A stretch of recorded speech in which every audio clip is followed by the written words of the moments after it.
কৃষিকে যদি আমরা উন্নতি করতে পারি তাহলে দেশের উন্নতি হবে। কৃষিকে যদি আমরা আধুনিক তথ্য প্রযুক্তি দ্বারা সমৃদ্ধ করতে পারি তাহলে আমাদের দেশেরও সমৃদ্ধি। দেশি গরু তো বেশি লাভ না আপনার? না, এই বিদেশিতেই বেশি লাভ। আর দুধের করলে পরে কিছু দুধও পাওয়া যায়, কিছু বাছুরও পাওয়া যায়। তাহলে এখন বাছুর বেচা টাকা পাওয়া যায়, আবার দুধ বিক্রি করেও টাকা পাওয়া যায়, দুই ভাগেই পাওয়া যায়। হ্যাঁ, তাহলে 1 থেকে 1.5 কেজি গাভী রাখা কি লাভজনক? না, লাভজনক না। 8-10টা গরু থাকে, 8-10টা না, 5টা গাভী থাকলে পরে তো আর কোনো টেনশনই থাকবে না। আচ্ছা, আসসালামু আলাইকুম, শুভেচ্ছা সুপ্রিয় দর্শক। যুবকথায় স্বাগত জানাচ্ছি আমি রায়হান দাওয়ান। কৃষি প্রধান দেশ বাংলাদেশ। এই দেশের যে অর্থনীতির মূল চালিকা শক্তি বা স্তম্ভ সেটা হলো কৃষি।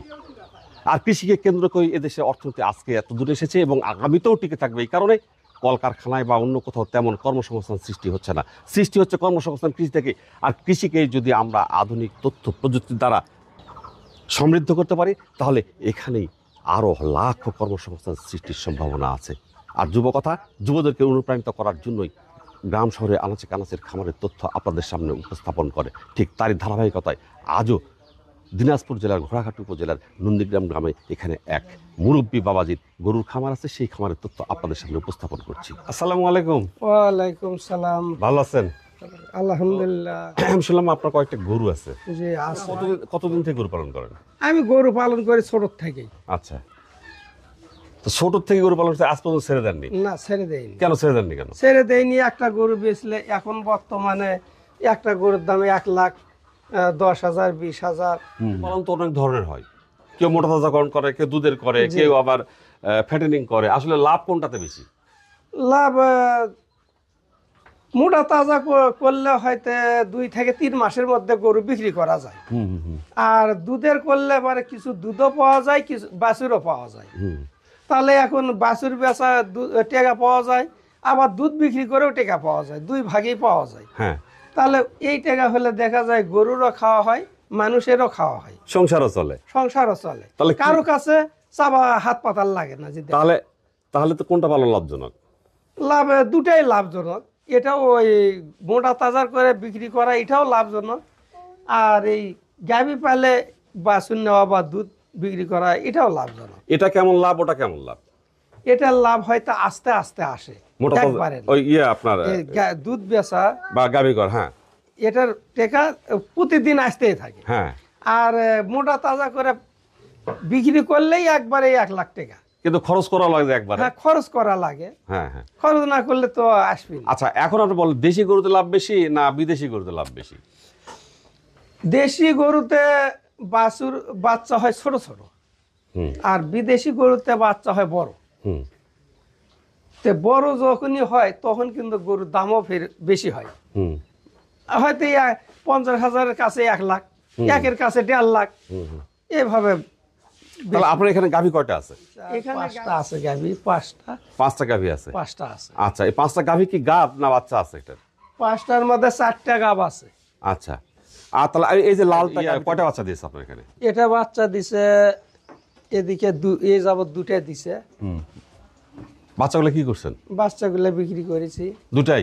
একটা বিক্রি করেছি, আর এবার কাটা আছে। কত বিক্রি করছেন? কত মাস বয়সে? হয়তো 3-4 মাসের বাচ্চা বেশি 60,000 65,000। তাই? আর যেটা আছে, যেটা এখন আছে সেটা এখন যেটা আছে এটা এখনো 50 বা 55 হবে। ওটা কি দুধ খায় না দুধ ছেড়ে দিচ্ছে? খায়। আচ্ছা, আর এটা এখনো গাভ হয় নাই? না, এখনো হয়নি, আবার হওয়ার ধার গেছে আর কি। আচ্ছা, কালকে বীজ দেওয়া আছে। কি জাতের বীজ দিচ্ছেন আপনি? এই শাহিওয়ালেরই দিছি। আর দুধ কতগুলো হয় এটার? এর দুধ 7-8 কেজি। বিক্রি করেন তাহলে? বিক্রি করি। এখন আমাদেরটা 50-55 করে দেয়। আর এই যে পরে সাদাটা দেখতেছি, এটা কি? এটাও গাব আছে। আচ্ছা, এটা কয় মাসের গাব? এটা 6-7 মাস হয়েছে। এটা কি জাতের? এটাও শাহিওয়াল। এটা কয়টা বাচ্চা দিচ্ছে? এটা 2টা দিছে। এর দুধ কতগুলো হয়? এর দুধ কম হয়। কত হয়? ওর দুধ আর বাছুরেই খায়, হয়তো 1 থেকে 1.5 কেজি। তাহলে 1 থেকে 1.5 কেজি গাভী রাখা কি লাভজনক? না, লাভজনক নয়। তাহলে রাখছেন কেন? রাখছি ওদের শখ, দেখতে ভালো লাগে। তবে হ্যাঁ, আপনার এই গাভীতে যদি আপনি হলস্টেইন ফ্রিজিয়ান 100% বীজ দেন, সেইখান থেকে যে বাচ্চাগুলো বের হবে, সেই বাচ্চার আবার ভালো দাম পাবেন আপনি। না, ঠিকই আছে। কয়টা বাচ্চা দিচ্ছে পর্যন্ত? এই গরুটা 4টা বাচ্চা দিছে। বাচ্চাগুলো আছে না? 2টা আছে। আর দুটা বিক্রি করেছি। কত করে বিক্রি করছেন? 1,00,000 টাকা। দুটো 1 লাখ না এক একটা 1 লাখ? এক একটা 1 লাখ। তো এই টাকাগুলো কি করছেন আপনার? এই বয়সে টাকা কি দরকার আপনার? টাকার দরকার আছে না, মানুষ বাঁচে থাকলে টাকারই তো দরকার। না না না, আপনার এই বয়সে টাকা, আপনার ছেলে মেয়েরা আছে, তারা আপনাকে দেখবে, আপনি তার সেভাবে চলবেন। ছেলে মেয়েরাও আছে, ওদেরও টাকার দরকার আছে, আমারও আছে। আপনার কি কি দরকার সেটাকে বলেন। এখন আমাদের হয়তো মনে করেন যে এই যে আমার ওয়াইফের অসুখ হলো, আচ্ছা। এখন চিকিৎসা করতে টাকা লাগতেছে। আচ্ছা। এ যাবৎ 1 মাসের মতো হচ্ছে, চিকিৎসা করতে 2 লাখ টাকা গেল। তার মানে এই গরু থেকে বেরিয়ে আসছে এই সেটা। গরুর মধ্যে থেকে এই টাকাটা বের হয়। তাহলে তো গরু পালন লাভজনক অবশ্যই। হ্যাঁ যাই, অনেকে বলে গরু পালন লাভ নয়। না গরু পালা লাভজনক। তাই? এই যে আরো 2টা বাছুর আছে, এখনো তো এলে 1 লাখ করে বিক্রি করলে বিক্রি হবে। আচ্ছা, এই গরু দুধ দেয়? এটারই আচ্ছা, এটা দুধ দেয় কতগুলো? এটাও 7 কেজি 6 কেজি। আচ্ছা, এটার বয়স কত? আপনি যেটা হাত দিয়ে আছেন এটা এর বাছুর? এটা 8 মাস হবে। আচ্ছা, এটা যদি এখন বাজারে বিক্রি করেন তাহলে কেমন দাম হবে? এখন বাজার তো কম, তাতে মনে হয় 80-90। তার মানে কি আপনি আবার বলেন যে দেশি গরু তো বেশি লাভ না আপনার? না, এই বিদেশিতেই বেশি লাভ। তার মানে আপনার কারণ পরিশ্রম তো একই হয়। হ্যাঁ, এই গরুটাকে কি কি খাওয়ান বলেন তো? ভুট্টার ডোলে আটা করি, আবার ভুসি নিয়ে আসি, তারপরে খুদে ভাত থাকবি, ফিট থাকবি। খুদের ভাত খাওয়ান? হ্যাঁ। কে খাওয়াতে বলছে খুদের ভাত? কেউ খাওয়াতে বলেনি, বাড়িতে থাকে সেই খুদেরই ভাত। কিন্তু গরুকে তো খুদের ভাত খাওয়ানো যাবে না বাবা, ঠিক আছে? ভাত হলো মানুষের জন্য, গরুর জন্য নয়। না, আচ্ছা, যে গরুটা 6-7 কেজি দুধ দেয় সেই গরুটা কি কি খাওয়ান আপনি? এখন খাওয়ান বন্ধ আছে, এখন যেহেতু দুধ দিচ্ছে না তাই? দুধ দিচ্ছে না, এখন খালি হয়তো ভুসি। কতটুকু ভুসি দিচ্ছেন? ভুসি দিনে হয়তো 1 কেজি যায়, আচ্ছা। আর ফিট 1 কেজি 2 কেজি? 2 কেজি। আর ঘাস আছে আপনার? ঘাস নাই এবার, খড় দিয়ে চালান? এবারে ঘাস টাইমে আগে ছিল? হ্যাঁ আগে ছিল। আচ্ছা, তাহলে ওই গরুটার ওজন কত মন হবে বলেন তো, কত কেজি হবে? 4 মণ বা 3.5 মণ এরকম। আচ্ছা, ধরলাম 4 মণই, তো 4 মণ হলে কত কেজি হয়? 4 মণ 160 কেজি 160 কেজি বা 150 কেজি এরকমই হবে, হ্যাঁ। তাই না? তাহলে এর আপনি এখন 2 কেজি দানাদার খাবার খাওয়ান আর খড় ঘাস পানি খাওয়ান, হ্যাঁ। তাহলে খাবারটা কি কম হলো না বেশি হলো? স্বাস্থ্যকে ভেঙে গেছে না ভালো আছে? না, ভালোই আছে। এটা কয়টা বাচ্চা দিচ্ছে? এটা 9টা। আচ্ছা আচ্ছা, এটা দুধ কতগুলো দেয়? এটার দুধ 3-4 কেজি। আর এই যে পরেরটা? পরেরটা ওটার দুধ 6-7 কেজি। 6-7 কেজি। তার মানে আপনার গরুগুলো দেশি হলেও চেহারা খুব সুন্দর, বড় বড়, কিন্তু আমার মনে হয় এটার চেয়ে বিদেশি গরু পালন করলে কি লাভ কম হতো না বেশি হতো? লাভ বেশি হতো, কিন্তু বেশি বড় সাইজের গুলা পালবার গেলে খাদ্য বেশি লাগে। আবার যে হারে খায় সে হার তার চেয়ে বেশি কিন্তু উৎপাদন করে, আর এ যে হারে খায় সে তার চেয়ে বেশি কম উৎপাদন করে। কিন্তু এখন বেশি বড় গরু পালন করবার গেলে ওর খ্যার বা ঘাস এই জিনিসগুলো বেশি লাগে। তাহলে ওর বড় গরুর হয়তো একটা গরুর খাদ্য হলে এলা 2টা গরু পালা যায়, এই সাইজে, মাঝারি সাইজে। আপনার 2টা গরুর দাম, 2টা দেখা 50-50 করে বাছুর বিক্রি করলে 40-80 হাজার, 80,000। আর ওটা একটা বাছুর বিক্রি করেন 8 মাসের 1 লাখ হবে। হ্যাঁ, তা হবে। তাহলে কোনটা লাভ হলো? ওই একটা পালেই 1 লাখ। তাহলে লাভ কোনটা এবার বলেন আপনি? লাভ ওটাই। হ্যাঁ, এখন আপনি বলেন আপনার এই বয়সে তো গরু পালন করার কোনো দরকার নাই, আপনি কেন পালন করেন? এটা যদি টাকা পয়সা সঠিক হয়, একটা গরু আজকে নিয়ে গেলে পারি মনে করেন 1 লাখ বা 1,10,000 পাওয়া যায়। আর কি কি বিপদের রক্ষা করে আমাদের? তারপরে তো সব পাগে আর কি বিপদ, হয়তো একটা জমি কিনবা গেলেন, টাকা শর্ট হলো, 2টা গরু বিক্রি করলেন 3 লাখ টাকা, 1.5-3 লাখ, তাহলে ওখানেও আগে গেল। এইভাবে চলবে। অনেক ছেলে বেকার আছে না? হ্যাঁ, বেকার আছে, তাদের চাকরি বাকরি হচ্ছে না। তো না হলে কি করবে বলেন তো? না হলে গরু পালবি, না হলে দোকান করে বসে থাকবি, কিন্তু এরা তো তা করে না। এরা মনে করে ঘুরে বেড়ালেই টাকা পাওয়া যায়। আসলে কি পাওয়া যায়? একটু পরিশ্রম করলে পারে তো কারো কাছে হাত পাতার লাগে না। সেটা কি পরিশ্রম করবে একটু বলে দেন। এরকম হয়তো গরু পাললো, না হলে ছাগল পাললো, তাহলে তো পয়সা আসে, বেশি দিন লাগে না তো। কেমন সময় লাগে? হয়তো বকরি পালন করলে পরে 6-7 মাসের মধ্যে আসে। আর এরকম আপনার মতো যদি কয়েকটা গরু থাকে, 8-10টা গরু থাকে, 8-10টা না, 5টা গাভী থাকলে পরে তো আর কোনো টেনশনই থাকবি না। আচ্ছা, একবার বিয়েলে 5টা গরু বিয়েলে 5টা বাচ্চা হচ্ছে, তাহলে 10টা হয়ে গেল। এদিকে দুধ পাওয়া যায়, এদিকে বাছুরও পাওয়া গেল, আবার বাছুর বিক্রি করে দিয়ে খালি গরু তুলেও থাকলো, মানে থাকেই গেল। উপদেশ দেন মুরব্বী মানুষ হিসাবে। বেকার যুবককে কি পরামর্শ দিব? এরা তো কথাই বোঝে না, এরা বোঝে খালি ঘুরে বেড়ানটা।